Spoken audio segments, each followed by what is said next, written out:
तो मौर्यों के प्रशासन के बारे में आप जानते हैं कि जो मौर्य प्रशासन है, इस प्रशासन के जानकारी के कुछ प्रमुख स्रोतों पर अगर हम चर्चा करें तो सबसे पहला इसमें जो सोर्स है मौर्यकालीन प्रशासन की व्यवस्था जानने के लिए, तो वो है कौटिल्य का अर्थशास्त्र।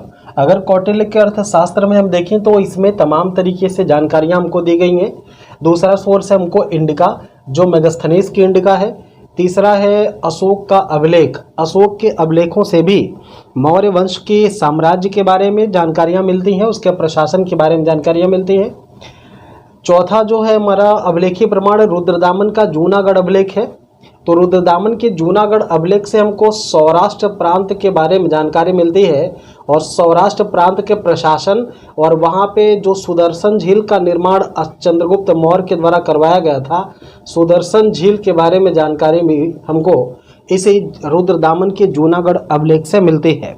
इसके अलावा हम ये देखेंगे कि अर्थशास्त्र में जो कौटिल्य ने बात की है, कौटिल्य के अकॉर्डिंग हम देखेंगे कि अर्थशास्त्र जो है ये इसके प्रशासन की जो जानकारी देता है, इसमें मूलभूत ये चीज़ें हैं कि जैसे बताई गई हैं कि जो मौर्य प्रशासन है, मौर्यों के प्रशासनिक व्यवस्था का जो सर्वोच्च केंद्र बिंदु होता था वो राजा होता था। चूँकि मौर्य प्रशासन भारत का पहला केंद्रीकृत प्रशासन था, पहला केंद्रीकृत प्रशासन था।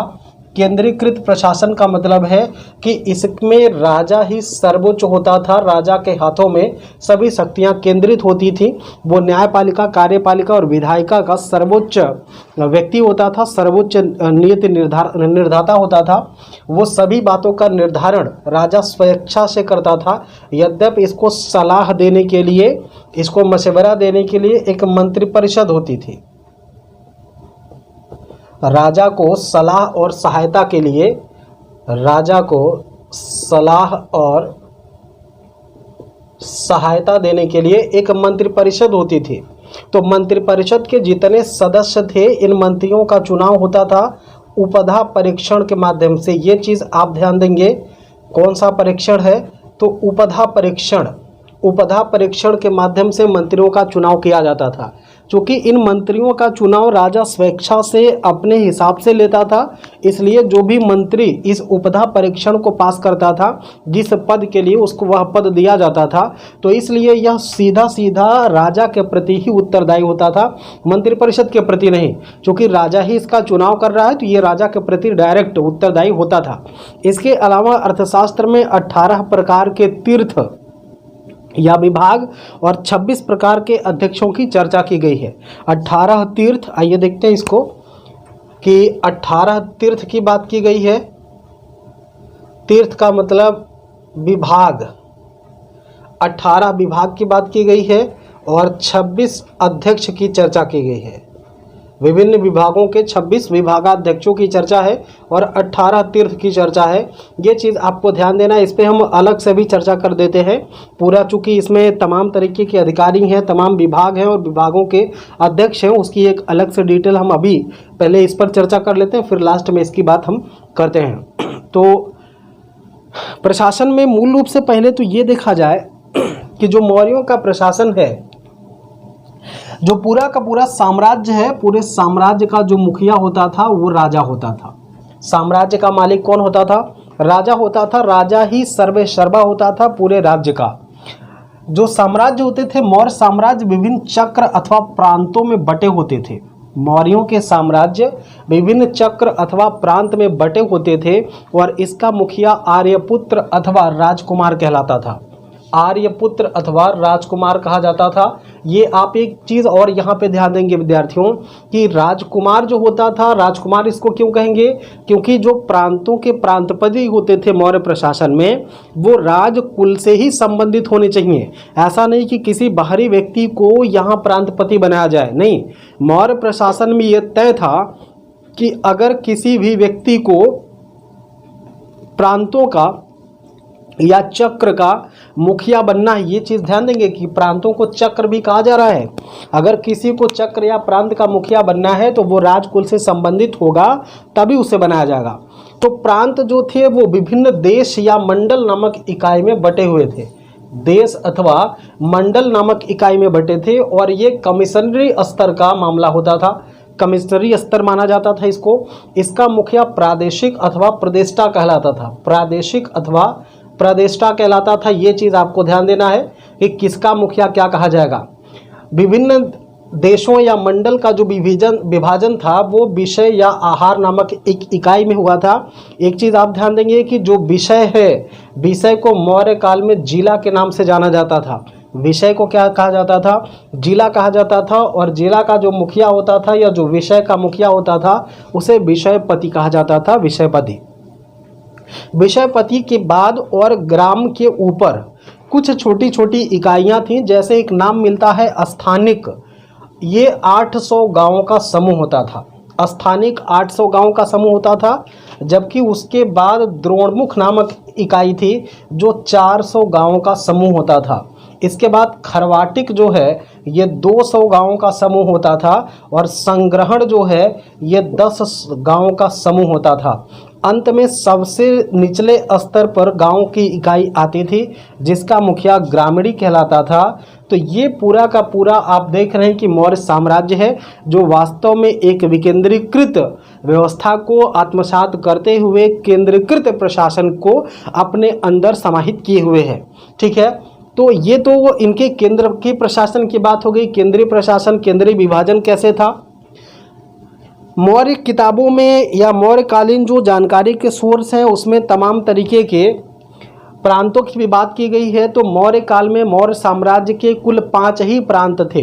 पूरा का पूरा मौर्य साम्राज्य जो है वो प्रशासनिक सुविधा की दृष्टि से 5 प्रांतों में बांटा गया था। ठीक है, 5 प्रांतों में बांटा गया था और उसकी अपनी राजधानियाँ थीं। यहाँ पे देखिए 5 प्रांतों का नाम हमने सबमिट किया हुआ है। यहाँ हमने लिखा प्रांतीय प्रशासन।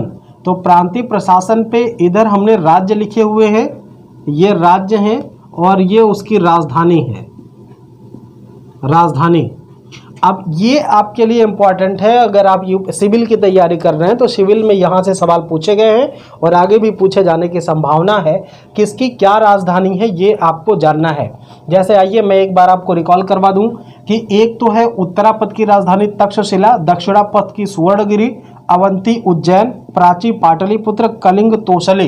ये 5 राज्य हैं और 5 राज्यों की राजधानियां हैं। फिर से देख लीजिए, उत्तरापथ की राजधानी तक्षशिला, दक्षिणापथ की राजधानी सुवर्णगिरी, अवंती की राजधानी उज्जैन, प्राची की राजधानी पाटलिपुत्र, कलिंग की राजधानी तोसली। ये 5 ही प्रांत थे। आपको ध्यान देना है कि पूरे मौर्य प्रशासन में 5 ही प्रांत थे। ठीक है, ये 5 प्रांत हो गए और उनकी राजधानियां हो गई।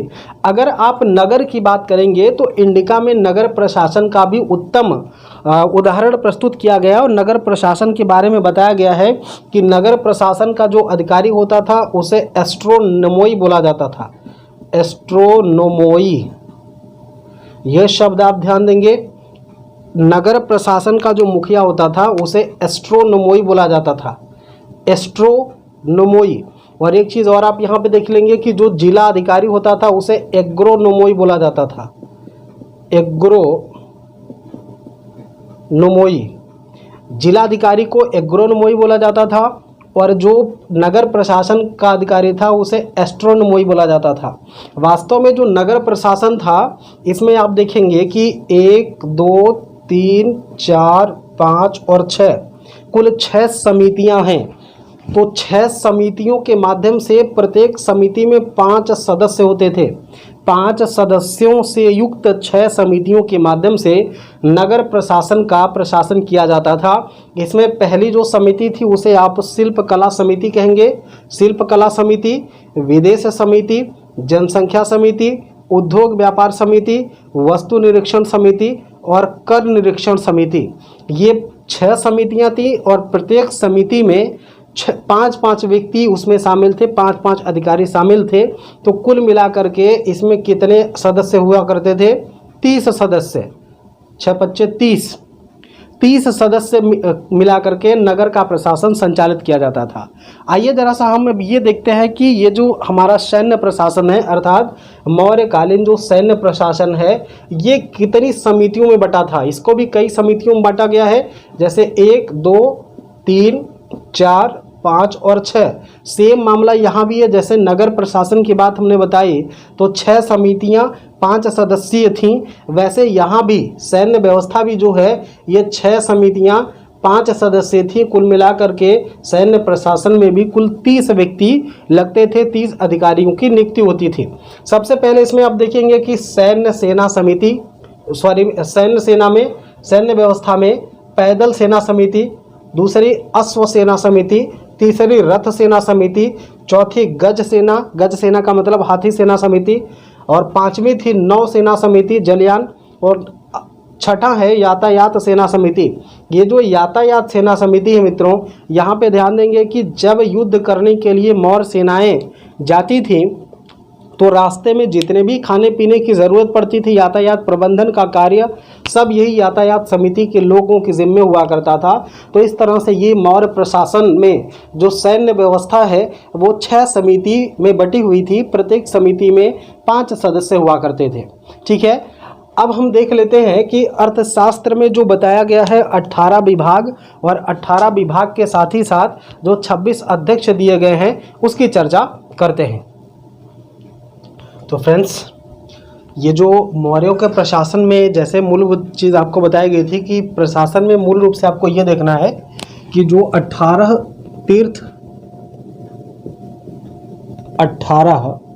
तीर्थ या विभाग की बात करता है चाणक्य, और दूसरी चीज़ यहाँ पे 26 अध्यक्षों की चर्चा करता है।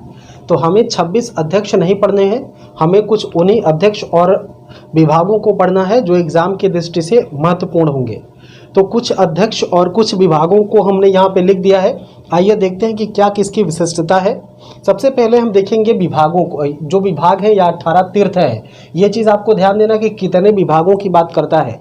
तो 18 विभाग की बात करता है चाणक्य, और 26 अध्यक्षों की बात करता है। तो विभागों में देखेंगे सबसे पहला विभाग होता था पुरोहित का या प्रधानमंत्री का।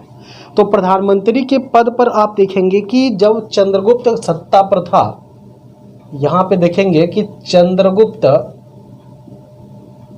चंद्रगुप्त के समय प्रधानमंत्री के पद पर चाणक्य को नियुक्त किया गया था। यह चीज आपको ध्यान देना है कि चंद्रगुप्त के समय प्रधानमंत्री के पद पर चाणक्य था, और चंद्रगुप्त के मरने के बाद जब बिंदुसार उसका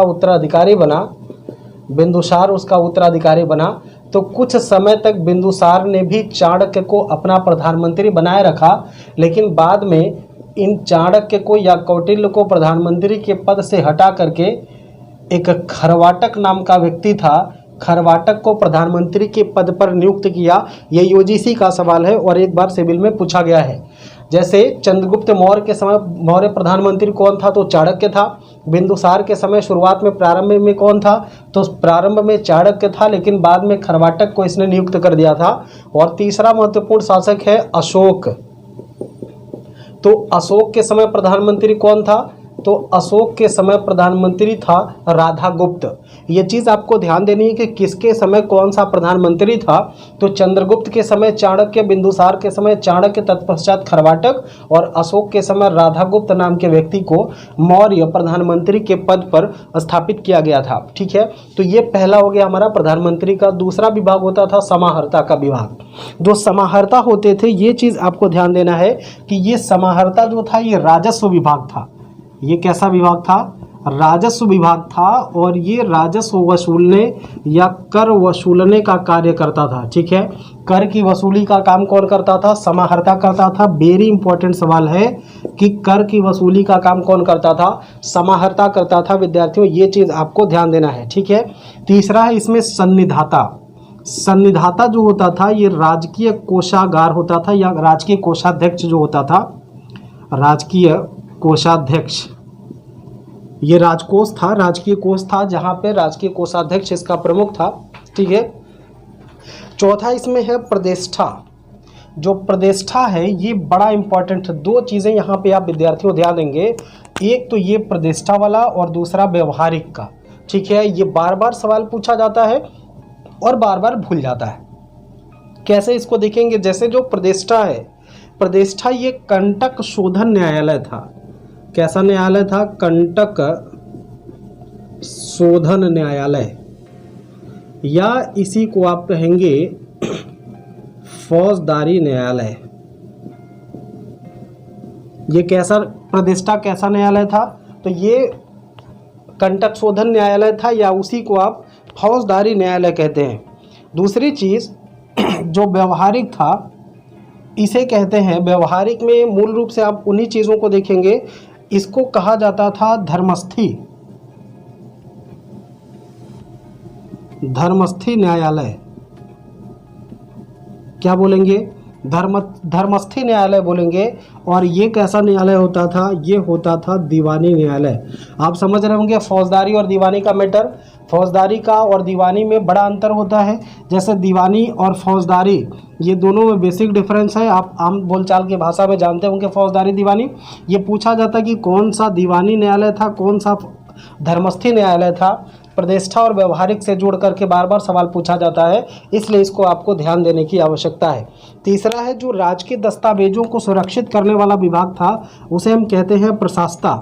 माने जो राजकीय दस्तावेज, राजकीय दस्तावेजों को सुरक्षित रखने का काम करता था, वो होता था प्रशासता। ठीक है। इसके अलावा एक और इसमें इम्पोर्टेंट है कर्मांतिक। ये जो कर्मांतिक होता था, ये ऐसा कैसा विभाग था? तो ये उद्योग धंधों के बारे में, या उद्योग धंधों के जो अधिकारी हुआ करते थे वो इससे जुड़े हुआ करते थे। ठीक है। तो ये कुछ प्रमुख विभाग थे।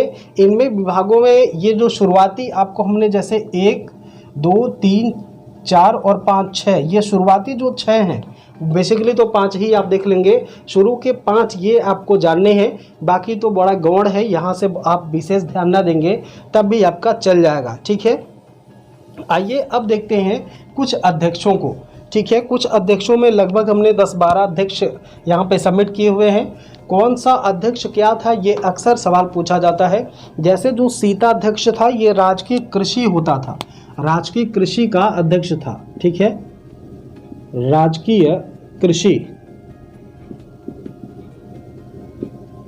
राजकीय कृषि का अध्यक्ष था जो सीता अध्यक्ष। सीता का मतलब राजकीय भूमि होता है। ठीक है। और ये जो पड़िया अध्यक्ष था, ये वाणिज्य विभाग का अध्यक्ष था। कौन से विभाग का? वाणिज्य विभाग, या वाणिज्य व्यापार भी आप कह सकते हैं। ये वाणिज्य विभाग का अध्यक्ष था। इसके अलावा यहाँ पे आपको एक सूराध्यक्ष दिख रहा होगा और एक सूनाध्यक्ष दिख रहा है। जो सूराध्यक्ष है, ये वास्तव में आबकारी का अध्यक्ष होता था। ये आबकारी मतलब शराब, ये आबकारी विभाग का अधिकारी होता था। और जो सूना अध्यक्ष होता था, ये राजकीय बूचड़ खाने का अध्यक्ष था। राजकीय बूचड़ खाना का मतलब जहाँ पे पशुओं को काटा जाता है, पशुओं के कार्य होते हैं, ये सूनाध्यक्ष बूचड़ खाना होता था। इसके अलावा है अकाराध्यक्ष। जो अकाराध्यक्ष था, ये वास्तव में आप देखेंगे तो ये खान विभाग था। ये अकाराध्यक्ष था, ये खान विभाग वास्तव में कैसा था? तो ये खान विभाग का अध्यक्ष होता था। खान विभाग का अध्यक्ष, खान विभाग। लक्षणाध्यक्ष जो था, ये छापा खाने का अध्यक्ष होता था। छापा खाना, प्रिंटिंग प्रेस जहाँ पे छपाई होती थी, मुद्रण होता था। एक चीज़ यहीं पे और आप देख लेंगे कि लक्षणा अध्यक्ष चूँकि छापे खाने का अध्यक्ष होता था, जबकि अच्छा यहीं पे यहीं से मुद्रा छपती थी। और एक चीज़ यहीं पे आप ये ध्यान लेंगे कि छापे खाने का अध्यक्ष तो लक्षणा अध्यक्ष होता था, जबकि जो मुद्रा की जांच करता था, मुद्रा की जांच करने वाला जो विभाग था या अधिकारी था, उसे रूपदर्शक कहते हैं। रूपदर्शक, ये आप ध्यान देंगे कि मुद्रा छापने का कार्य तो लक्षणाध्यक्ष करता था, लेकिन मुद्रा की जांच का कार्य कौन कर रहा था? तो रूपदर्शक नामक अधिकारी कर रहा था। ठीक है। ये है आपका विविधाध्यक्ष। कैसा? विविधाध्यक्ष। तो विविधाध्यक्ष से जोड़ करके अगर आप इसको देखेंगे तो विविध का मतलब होता है कर, चारागाह। ठीक है। विविध का मतलब क्या होता है? कर। ये कैसा कर? तो चारागाह का कर। विविध का मतलब होता है चारागाह। ठीक है। तो ये होता था चारागाह का अध्यक्ष, चारागाह का अध्यक्ष। चूँकि आपको पता है कि चारागाह पर भी उस ज़माने में टैक्स लगते थे, तो दुधारू पशु जहाँ पे चरते थे उस चारागाह का भी एक अध्यक्ष होता था। अगला है पौतवाध्यक्ष। पौतवाध्यक्ष मापतौल से संबंधित था, जबकि नवाध्यक्ष जो था वो जहाजरानी विभाग से संबंधित था। यहीं पे आप कुप्याध्यक्ष की बात करें तो ये वन विभाग का अधिकारी था, वन विभाग का अध्यक्ष होता था। ठीक है। सूत्राध्यक्ष जो होता था कताई बुनाई विभागाध्यक्ष होता था, जबकि गणिकाध्यक्ष जो है ये वैश्याओं का अध्यक्ष होता था। वैश्याओं को कहीं कहीं रूपाजीवा कहा गया है। रूपाजीवा का मतलब है कि वे जो रूप के आधार पर अपनी आजीविका का निर्वहन करती हो। ठीक है। तो ये एक बार आप फिर से देख लीजिए। सीताध्यक्ष राजकीय कृषि, पड़याध्यक्ष वाणिज्य व्यापार, सूराध्यक्ष आबकारी विभाग, सूनाध्यक्ष बूचड़ खाना, आकाराध्यक्ष खान विभाग, लक्षणाध्यक्ष छापाखाना, जबकि मुद्रा की जांच करने का काम रूपदर्शक नामक अधिकारी करता था। विविताध्यक्ष चारागाह होता था। पौतवाध्यक्ष मापतौल का अध्यक्ष होता था। नवाध्यक्ष जहाजरानी, कुप्याध्यक्ष वन विभाग, सूत्राध्यक्ष कताई बुनाई, गणिकाध्यक्ष वैश्याओं का अध्यक्ष हुआ करता था। ठीक है। तो मित्रों ये हुआ आपका मौर्य प्रशासन से संबंधित जो चीज़ें हैं। जैसे मौर्य प्रशासन का जो मामला है उसमें आपने ये देख लिया। दूसरी चीज़ है कि हो गया। ठीक है। तो अब इसमें देखते हैं 2-3 बातें और हैं जिसको आप समझ लीजिए। जैसे मौर्य काल में राजस्व देखा जाए तो मौर्य काल में राजस्व कितना लिया जाता था, यह भी एक इम्पोर्टेंट सवाल है। मौर्य काल में राजस्व दर है ना, राजस्व दर जो है ये दो चीज़ें मिलती हैं राजस्व दर की। एक तो कहा जाता है कि 1/4 के आसपास, और दूसरा जो मिलता है वो 1/6 के आधार पर। जैसे इंडिका और ये अर्थशास्त्र ये दोनों अलग अलग बताती हैं। जैसे इंडिका अगर 1/4 कह रही है, इंडिका 1/6 कर रही है, तो कौटिल्य जो है वो 1/4 की बात कर रहा है। तो राजस्व दर की अगर हम बात करें, जो राजकीय भूमि थी उससे सीता नामक कर वसूला जाता था। सीता नाम का राजस्व वसूला जाता था। इस राजस्व की जो दर हुआ करती थी वो लगभग कितना हुआ करता था, 1/4 से 1/6 भाग लिया जाता था। ठीक है। 1/4 से 1/6 भाग लिया जाता था पूरे उपज का। ठीक है। दूसरी बात यहाँ पे देखेंगे कि जो स्वतंत्र किसान होते थे, स्वतंत्र किसानों से पूरे राजस्व का जो है वो भाग नामक कर लिया जाता था। भाग नामक कर लिया जाता था, ये भी इम्पोर्टेंट बात है। स्वतंत्र किसानों से, जो स्वतंत्र किसान होते थे उनसे भाग नामक टैक्स लिया जाता था। राजकीय भूमि से सीता नामक टैक्स लिया जाता था। जो सरकारी भूमि थी या राजकीय भूमि थी उसे सीता नामक टैक्स लिया जाता था। जो स्वतंत्र किसान थे, स्वतंत्र भूमि थी, उससे भाग नामक टैक्स लिया जाता था। इसके अलावा कुछ और करों का भी उल्लेख मिलता है तत्कालीन ग्रंथों में, और कुछ ऐसे अभिलेखीय प्रमाणों में भी मिलता है। जैसे एक लिया जाता था उस समय प्रणय कर। प्रणय का मतलब होता था जब संकट काल का कर इसे माना जाता था। संकटकालीन कर, जब कोई आपदा आ जाए, प्राकृतिक या दैवी आपदा आ जाती थी तो उसके लिए एक कर लिया जाता था। ठीक है। एक कर होता था जिसे विष्टि कहा गया, विष्टि या इसी को बेगार कर कहते हैं। बेगार कर भी लिया जाता था। जैसे कभी पुल बनवाना हुआ या कोई और कार्य, तो कार्य करवा करके उसके मूल्य या उसके मजदूरी नहीं दी जाती थी, तो बेगार कर भी यहाँ लिया जाता था। इसके अलावा जैसे प्रणय कर के अलावा, बेगार कर के अलावा चारागाह कर भी लिया जाता था, जिसे आप विविध कहते हैं। विविध कर माने, विविध कर का मतलब चारागाह कर। ठीक है। विविध कर का मतलब चारागाह कर, दुधारू पशुओं के चराने के कारण विविध टैक्स वसूला जाता था। ठीक है। तो ये कुछ कर हुए। इसके अलावा कुछ ये मौर्य काल में 2 तरह के गुप्तचरों की भी चर्चा होती है, उसको मैं यहीं पे बता दे रहा हूँ आपको। 2 तरह के गुप्तचर हैं जिसका उल्लेख हमको अर्थशास्त्र में मिलता है। अर्थशास्त्र में बताया गया कि 2 तरह के गुप्तचर हैं। 2 तरह के गुप्तचर हैं। कौन कौन से गुप्तचर? अर्थशास्त्र में एक गुप्तचर बताया गया संस्था, और दूसरा गुप्तचर बताया गया संचरा। संस्था और संचरा नाम के 2 गुप्तचर बताए गए, और गुप्तचरों को गूढ़ पुरुष कहा गया। गुप्तचरों को गूढ़ पुरुष कहा गया। गूढ़ पुरुष, रहस्यमय पुरुष। तो दो तरह के गुप्तचरों की बात हुई है, एक तो संस्था और दूसरा संचरा। जो संस्था गुप्तचर होते थे ये स्थायी रह करके एक जगह गुप्तचर का कार्य करते थे, जबकि ये भ्रमणशील होते थे, ठीक है। तो ये आपको याद रखना है कि गुप्तचरों, दो प्रकार के गुप्तचर की चर्चा, गुप्तचरों को गूढ़ पुरुष कहा जाता था। संस्था और संचरा दो तरह के गुप्तचर की बात करता है चाणक्य, जिसमें संस्था स्थायी गुप्तचर थे और संचरा भ्रमणशील गुप्तचर थे। इसी भ्रमणशील गुप्तचर में जैसे नाई, धोबी और ये सन्यासी और विद्यार्थी, श्रामण सबको शामिल किया गया था इसी संचरा वाले में, ठीक है। तो ये एक अध्ययन हमने कर लिया, समग्र अध्ययन हो गया आपके मौर्य प्रशासन का, मौर्यों के राजनीतिक इतिहास का, ठीक है। तो अब हम थोड़ा सा ये देख लेंगे कि मौर्यों के बाद भारतीय और विदेशी राजवंशों का शासन कैसे रहा भारत पर, ठीक है। तो मौर्योत्तर काल की चर्चा करेंगे। अगर आपको वीडियो मेरा पढ़ाया पसंद आ रहा है तो आप लाइक शेयर कमेंट जरूर करें, ज़्यादा से ज़्यादा आप सब्सक्राइब करवाएं। अगर आपने चैनल सब्सक्राइब ना किया तो आप सब्सक्राइब कर सकते हैं। कोई भी दिक्कत अगर वीडियोज़ में आपको लग रही है तो आप कमेंट करें, निश्चित रूप से उस पर सुधार करने का प्रयास किया जाएगा। मिलते हैं नेक्स्ट वीडियो में, तब तक के लिए जय हिंद।